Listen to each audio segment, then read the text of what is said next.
Hello friends, welcome back to my YouTube channel. तो आज हम लोग करेंगे neutrality of money under the classical model. देखो, वैसे तो फॉर्मली हम लोग इसको मतलब डिस्कस कर चुके हैं, जो हमने अंदर किया था। लाइक हमने फिस्कल मॉनेटरी पॉलिसी की इम्प्लीकेशंस की क्लासिकल मॉडल में। सेम वही चीज़ है, मतलब लाइक उसमें से ही निकला हुआ टॉपिक है कि हमारी जो मनी होती है वो न्यूट्रल होती है क्लासिकल मॉडल में। कि क्लासिकल इकोनॉमिक्स ने क्या कहा कि money is neutral under classical model. कि मनी में अगर कोई चेंज आता है तो उसकी वजह से किसी भी और रियल चीज के ऊपर चेंज नहीं आएगा, मतलब रियल वेरिएबल्स में चेंज नहीं आएगा। ठीक है, कि अगर मनी में चेंज आता है, मनी की सप्लाई चेंज होती है, ठीक है, मनी के अंदर चेंज आता है, मनी बढ़ती है या मनी घटती है, तो ना तो रियल वेज चेंज होंगी, ना ही रियल आउटपुट चेंज होगा, ना ही रियल एम्प्लॉयमेंट चेंज होगा। ठीक है, एम्प्लॉयमेंट तो होता ही रियल है, नॉमिनल होता ही नहीं है। ठीक है, तो ना तो एम्प्लॉयमेंट चेंज होगा, ना ही हमारा आउटपुट चेंज होगा, और ना ही हमारा जो है लाइक रियल वेजेस के अंदर चेंज आएगा। ठीक है, तो ये हमारा किसने बोला? क्लासिकल ने। तो अब अगर ये क्वेश्चन है कि हमको बताना है कि न्यूट्रलिटी कैसे होती है, ठीक है, तो हम उसको फॉर्मली कैसे डिफाइन करते हैं? सो न्यूट्रलिटी ऑफ मनी, यानी कि money is neutral under classical model. Simple ये कहना चाहता है कि money is neutral under the classical model. तो सबसे पहले हमने मनी को दिखाना पड़ेगा, मनी की सप्लाई को, देन हम शो करेंगे हाउ इट्स न्यूट्रल। ठीक है, तो मनी की सप्लाई को हम लेके चलते हैं। ठीक है, सो मनी की supply, late money supply doubles. कि मनी सप्लाई क्या हो जाती है? डबल हो जाती है। हम मान लेते हैं कि मनी की सप्लाई डबल हो गई। ठीक है, तो हमारी अगर हम डायग्राम बनाए, origin X axis, this is Y axis. ठीक है, यहां पर हम लोग क्या शो करेंगे? आउटपुट, जो कि होगी वाई से डिनोट। यहां पर हम लोग क्या शो करेंगे? जनरल प्राइस, जो कि हमारा क्या होता है? पी से डिनोट होता है। ठीक है, तो output general price. Money supply double होने की बात कर रहे हैं, तो सबसे पहले तो हम नॉर्मल इक्विलिब्रियम निकालते हैं। तो ये हमारी एग्रीगेट सप्लाई दे रखी है। ठीक है, ये हमारी एग्रीगेट डिमांड दे रखी है किस पे? M0 मनी सप्लाई पे। अब क्या बोलते हैं कि आपकी मनी सप्लाई डबल हो गई। सपोज ये जो मनी सप्लाई है डबल हो गई, जो मैंने बता रखा है कि जब मनी सप्लाई चेंज होती है तो हमारा एग्रीगेट डिमांड क्या होता है? शिफ्ट होता है। तो जैसे ही मनी सप्लाई के अंदर चेंज आया, हमारी एग्रीगेट डिमांड क्या हो जाती है? वो शिफ्ट हो गई। ये तो एग्रीगेट डिमांड क्या हो गई? सब शिफ्ट। तो M1 मान लो हमारी मनी सप्लाई हो गई डबल। ठीक है, कितनी हो गई? डबल। M0 से वो हो गई अब M1। तो पहले जो इक्विलिब्रियम था वो यहाँ था, अब जो इक्विलिब्रियम है वो यहाँ है। तो पहले वाला इक्विलिब्रियम सपोज ये था प्राइस, ठीक है, जहां पर हमारा ये OP1 प्राइस और OY आउटपुट था। जैसे ही हमारा मनी सप्लाई बढ़ी, मनी सप्लाई डबल हुई, हमारे प्राइसेस भी क्या हो गए? चेंज हो गए। तो हमारा इक्विलिब्रियम क्या हुआ? चेंज। और अब हमारा नया प्राइस क्या हो गया? P2 हो गया। तो हमने क्या देखा कि मनी सप्लाई के बढ़ने की वजह से एग्रीगेट डिमांड शिफ्ट हुई, और एग्रीगेट डिमांड शिफ्ट हुई, नया इक्विलिब्रियम आया, और नए इक्विलिब्रियम में हमारा जो प्राइस है वो बढ़ गया। ठीक है, तो बेसिकली हमने यहाँ से क्या देखा कि मनी सप्लाई के इंक्रीज होने की वजह से आउटपुट में there is no change and there is increase in price. अब ये बात है कि जो जितनी मनी सप्लाई में चेंज हुआ उतना ही हमारा प्राइस बढ़ेगा। यानी अगर मनी सप्लाई हमारी डबल हुई है तो हमारे प्राइसेस भी क्या हो जाएंगे? डबल हो जाएंगे। ठीक है, क्यों? क्योंकि MV is equal to PY, quantity theory of money, हमने डिस्कस कर रखा है। ठीक है, सो V कॉन्स्टेंट होता है, Y भी कॉन्स्टेंट होता है। तो हमको बताता है जितना मनी सप्लाई चेंज होती है उतने ही प्राइसेस चेंज होते हैं। मनी सप्लाई 50% बढ़ेगी, प्राइस 50% बढ़ेगी। मनी सप्लाई डबल होगी, प्राइस डबल होगी, क्योंकि ये दोनों कॉन्स्टेंट रहते हैं। ठीक है, इनमें कोई चेंज नहीं आता। ठीक है, तो अब हमारी जितनी मनी सप्लाई चेंज होती है उतने ही प्राइसेस चेंज होते हैं। तो जैसे ही हमारी मनी सप्लाई डबल हुई, हमारे जो प्राइसेस थे वो भी डबल हो गए। ठीक है, अभी तक तो हमने न्यूट्रलिटी की बात नहीं की, अभी हम नॉर्मल बात करें। ठीक है, अभी हमारी न्यूट्रलिटी हमें सिर्फ आउटपुट में दिखी है कि मनी सप्लाई चेंज होने के बावजूद भी हमारा आउटपुट चेंज नहीं हुआ है। यानी आउटपुट तो न्यूट्रल है विद रिस्पेक्ट टू मनी, कि मनी में चेंज होने से आउटपुट में कोई चेंज नहीं है। लेकिन अभी हमें एम्प्लॉयमेंट और रियल वेजेस को शो करना है। ठीक है, तो हम वो शो करते हैं। तो अब बात आती है हम एम्प्लॉयमेंट और रियल वेजेस को कैसे शो करेंगे। तो उसके लिए हम यूज करते हैं बेसिकली लेबर मार्केट का।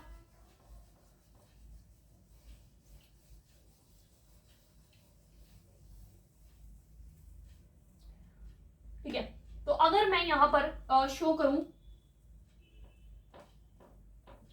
तो एक तरफ तो देखो हम ले रहे हैं रियल वाली, ठीक है, नॉमिनल वेजेस ले रहे हैं, और दूसरी तरफ हम ले रहे हैं रियल वेजेस। ठीक है, जिससे हमें समझने में और इजी होगा, आसानी होगी। वैसे हम एक ही डायग्राम में कर सकते हैं, ठीक है, मैंने करवाया भी हुआ है जब हमने मॉनेटरी पॉलिसी की इम्प्लीकेशंस करवाई थी। ठीक है, origin X axis Y axis, origin X axis Y axis. ठीक है, यहाँ पर हम लोग क्या करते हैं, employment that is N, similarly employment N. ठीक है, यहाँ पर मैं ले रही हूँ real wages, sorry nominal wages. ठीक है, वेजेस लिख दिया सिर्फ मैंने, नॉमिनल वेजेस।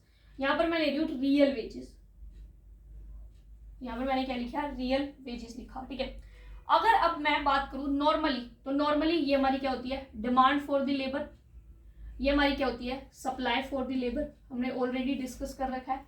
इक्विलिब्रियम कहाँ आता है, जहां पर लेबर की डिमांड और लेबर की सप्लाई इक्वल आ गई, तो ये हमारी क्या हुई, लेबर की डिमांड लेबर की सप्लाई इक्वल आई एट पॉइंट ई, तो ये हमारा क्या हो गया, इक्विलिब्रियम हो गया, हमारा एम्प्लॉयमेंट हो गया, इक्विलिब्रियम लेवल ऑफ एम्प्लॉयमेंट, और ये हमारी क्या हो गई, इक्विलिब्रियम लेवल ऑफ हमारी वेजेस। और कौन सी वेजेस, नॉमिनल वेजेस। ठीक है, सिमिलरली हम यहां पर भी अगर इसको करें,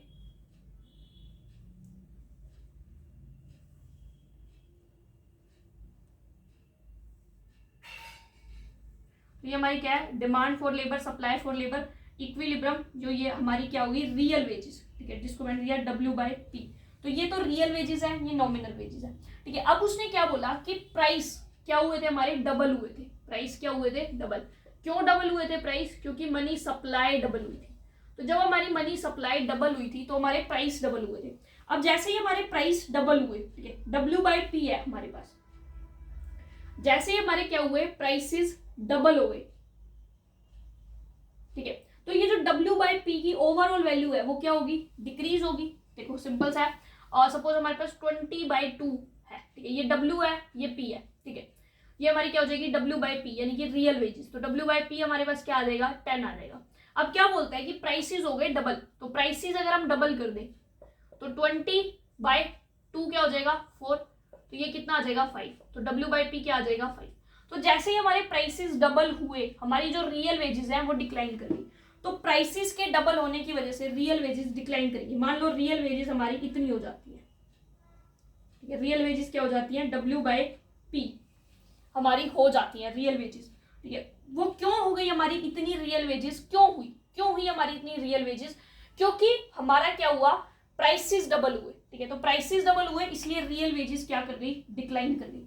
और जैसे ही हमारी रियल वेजेस डिक्लाइन करी, अगर आप यहां पर देखो तो इक्विलिब्रियम के अंदर हमारी लेबर की डिमांड और लेबर की सप्लाई थी ये, ठीक है, लेकिन जैसे ही रियल वेजेस डिक्लाइन करी, लेबर की जो ये क्या है सप्लाई, तो लेबर की सप्लाई क्या हो गई, कम, और लेबर की डिमांड क्या हो गई, ज्यादा, तो लेबर की सप्लाई क्या हो गई, कम।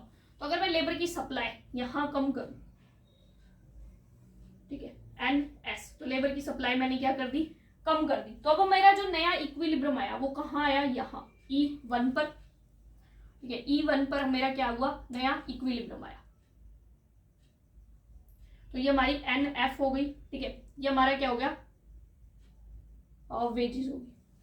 ठीक है, तो जैसे ही हमारा इक्विलिब्रियम आता है नए वाला, तो हमारी क्या होती है, वेजेस जो है वो बढ़ गई, इक्विलिब्रियम हमारा ऊपर चला गया। लेकिन अब यहाँ पर हमें एक चीज नोटिस करनी है, वो क्या, कि जैसे ही हमारी रियल वेजेस, ठीक है, रियल वेजेस हमारी डाउन गई थी, तो लेबर की सप्लाई कम हुई, लेबर की सप्लाई हमारी कम हुई, और जैसे ही लेबर की सप्लाई क्या हो गई, कम हो गई थी। अब जो फर्म्स हैं, प्राइस बढ़ने की वजह से उनको हो रहे हैं फायदे। ठीक है, देखो मान लो मैं फर्म हूं, मैं ये मार्कर बेचती हूँ, ये मार्कर मेरा 20 का बिकता था, अब ये 25 का बिक रहा है, तो मुझे फायदा हो रहा है। तो जैसे ही प्राइसेस इकोनॉमी में डबल हुए तो फर्म्स को होने लगे फायदे। अब फर्म्स क्या चाहेंगे कि हम ज्यादा प्रोडक्शन करें, और ज्यादा प्रोडक्शन कौन करेगा, एंटरप्रेन्योर तो बैठ के नहीं करेगा, कौन चाहिए भाई, लेबर चाहिए।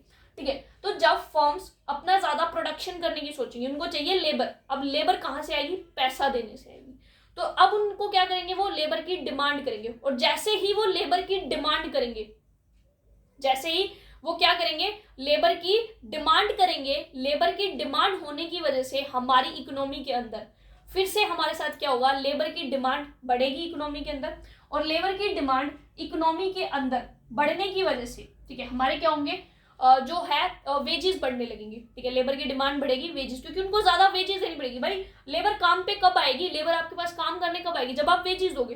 तो लेबर की डिमांड बढ़ जाएगी, और लेबर की डिमांड इस तरह बढ़ेगी कि आप फिर से उसी वैल्यू पे आ जाओगे।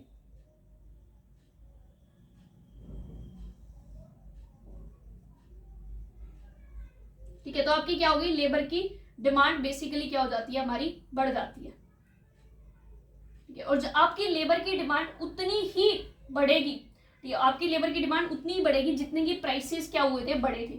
तो लेबर की डिमांड आपकी फिर से क्या है, 2W पर पहुंच जाएगी। ठीक है, लेबर की डिमांड आपकी क्या होगी, 2W, प्राइस क्या हुए थे, डबल हुए थे। अब हमारी लेबर की जो वेजेस थी वो क्या होगी, 2W होगी। ठीक है, डिमांड कितनी हो गई,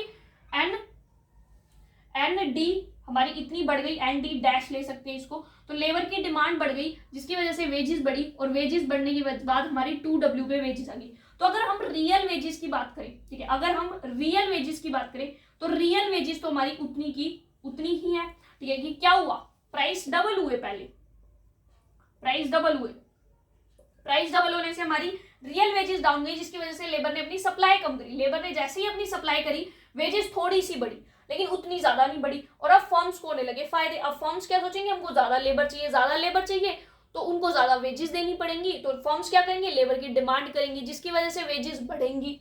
तो वो लेबर की डिमांड करेंगी, तो लेबर की डिमांड क्या हो जाएगी, वो भी बढ़ जाएगी। तो जैसे ही लेबर की डिमांड बढ़ेगी, हम क्या एक पॉइंट पे आ जाएंगे कि नए इक्विलिब्रियम पे, और हमारी वेजेस फिर से अब कितनी हो जाएंगी, डबल हो जाएंगी, क्योंकि प्राइस डबल हुए थे। अब हमारी वेजेस भी क्या हो गई, वेजेस भी डबल हो गई। ठीक है, तो अगर हमारे प्राइस डबल हुए थे तो वेजेस भी डबल हो गई। मतलब कि प्राइस अगर 4 हुआ था हमारा, यहाँ पर ये रहा, प्राइस 4 हुआ था, तो हमारी जो वेजेस हैं वो भी अब डबल हो चुकी है, यानी 20 से वो भी 40 हो चुकी है, और हमारी रियल वेजेस वापस से क्या आ रही है, 10 की 10। तो हमारी जो रियल वेजेस है वो फिर से क्या आ रही है, 10। तो हम यहाँ लिख सकते हैं W/P = 2W/2P। ठीक है, तो हमारा यही हमें शो करना था कि प्राइस में चेंज होने की वजह से there is no change in real हमारी वेजेस, रियल वेजेस के अंदर हमारे कोई चेंजेस नहीं आते हैं। ठीक है, सो ये हमें पता चला। तो हमारी एम्प्लॉयमेंट के अंदर भी कोई चेंज नहीं आया, एम्प्लॉयमेंट भी उतनी की उतनी ही है। ठीक है, ये फाइनल हमारा डिसाइड हुआ।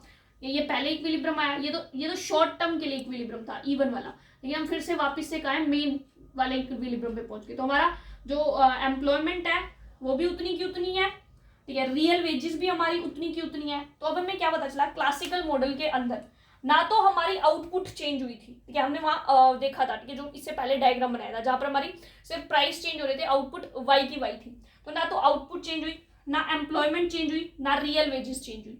चेंज हुआ तो सिर्फ नॉमिनल वेजेस के अंदर चेंज हुआ। ठीक है, तो यही कहता है न्यूट्रलिटी ऑफ मनी, की money is neutral under classical model, कि मनी के अंदर चेंज आने की वजह से जो रियल वेरिएबल्स हैं, ठीक है, जो रियल वेरिएबल्स हैं उनमें कोई चेंज नहीं आता। Real variables in the sense employment, in the sense real wages and output, तो इनके अंदर हमारा कोई चेंज नहीं आता जब हमारा क्या होता है, मनी के अंदर चेंज आता है। और यही होती है हमारी न्यूट्रलिटी ऑफ मनी, और यही होती है क्लासिकल डायक्टोमी। अगर आपको क्लासिकल डायक्टोमी को एक्सप्लेन करना है तो आप क्या है, पहले वाला जो हमने डायग्राम बनाया उससे स्टार्ट ना करके आप डायरेक्टली यहां से स्टार्ट कर सकते हैं। ठीक है, अब यहां से स्टार्ट कर सकते हैं कि क्या हुआ, क्लासिकल डायक्टोमी में हम क्या दिखाते हैं कि हमारे नॉमिनल वेरिएबल्स में चेंज आने से रियल वेरिएबल्स चेंज नहीं होते। तो हम नॉमिनल वेरिएबल ले लेंगे, प्राइस को हम कहेंगे भाई प्राइस बढ़ गए, तो हम दिखाएंगे कि भाई प्राइस बढ़ गए। प्राइस बढ़ने से नॉमिनल वेजेस कम हुई, नॉमिनल वेजेस के कम होने से लेबर ने सप्लाई कम कर दी, लेबर की सप्लाई कम होने की वजह से वेजेस थोड़ी सी बढ़ी, नया इक्विलिब्रियम आया। लेकिन जैसे ही थोड़ी सी हमारी जो बढ़ी, फिर क्या हुआ, फर्म्स ने डिमांड की, वो डिमांड कर रहे हैं तो उनको वेजेस ज्यादा देनी पड़ेंगी, जिसकी वजह से हम वापस से उसी के ऊपर आ गए। तो हमारी वेजेस क्या हो गई, उतनी हो गई जितना प्राइस में चेंज हुआ था। ठीक है, अगर प्राइस डबल हुए थे तो वेजेस भी अब हमारी डबल हो गई, और किसकी वजह से हुआ, वेज प्राइस फ्लेक्सिबिलिटी की वजह से। ठीक है, तो हम इस तरह से डिफाइन करेंगे। तो हमने क्या दिखाया कि नॉमिनल वेरिएबल्स में चेंज आने की वजह से हमारे रियल वेरिएबल यानी कि हमारी एम्प्लॉयमेंट और हमारी रियल वेजेस में कोई चेंज नहीं आया। फिर आप दिखा सकते हैं जो हमने डायग्राम बनाया था, ये वाला आउटपुट वाला। ठीक है, यहां पर आप दिखा सकते हैं इक्विलिब्रियम। ठीक है, जो यहां पर हम एम्प्लॉयमेंट, ठीक है, यहां पर हम दिखाएंगे रियल वेजेस। ठीक है, एम्प्लॉयमेंट नीचे आएंगी। ठीक है, ये हमारा होगा प्रोडक्शन फंक्शन। ठीक है, जो कि होगा y = f इंटू में k डैश इंटू में n। ठीक है, यहाँ होगा हमारा आउटपुट दिस साइड, ठीक है। तो हमारा आउटपुट क्या रहता है, अनचेंज्ड रहता है due to change in monetary variable. तो अगर आपको ये दिखाना है कि neutrality of money under classical model, तो हम क्या दिखाएंगे, पहले उस डायग्राम से शुरू करेंगे जहां पे हमारी मनी सप्लाई बढ़ी थी, देन हम इनको एक्सप्लेन करेंगे। अगर हमको क्लासिकल डायकोटोमी को एक्सप्लेन करना है तो हम यहां से शुरू करेंगे कि प्राइस में चेंज हुआ ड्यू टू एनी रीजन, ठीक है। हम नहीं बताते क्या रीजन है, क्योंकि हमें क्लासिकल डायकोटोमी दिखानी है। तो क्या हुआ, हम भाई प्राइस में चेंज हुआ, मतलब नॉमिनल वेरिएबल्स में चेंज हुआ, ये रियल वेरिएबल में कोई चेंज नहीं आया, इस रियल वेरिएबल में कोई चेंज नहीं आया, सिमिलरली हमारे आउटपुट वाले रियल वेरिएबल में कोई चेंज नहीं आया। तो हम इस तरह से एक्सप्लेन करते हैं हमारे पूरे के पूरे टॉपिक को, ठीक है। सो आई होप आपको समझ आ गया होगा। इट वाज वेरी इजी, अगर आपने पुरानी वीडियोस देखी हैं तो आपको इसलिए समझ आ गया होगा। So thank you so much for watching my video. मिलते हैं नेक्स्ट वीडियो के अंदर नए टॉपिक के साथ। Till then bye bye and thank you so much. Video को लाइक करना एंड चैनल को ज़्यादा से ज़्यादा शेयर करो फ्रेंड्स के साथ, जो भी आपके रिलेटिव फ्रेंड्स जो भी हैं, ठीक है, जो भी इकोनॉमिक स्टडी करते हैं। सो मिलते हैं नेक्स्ट वीडियो में।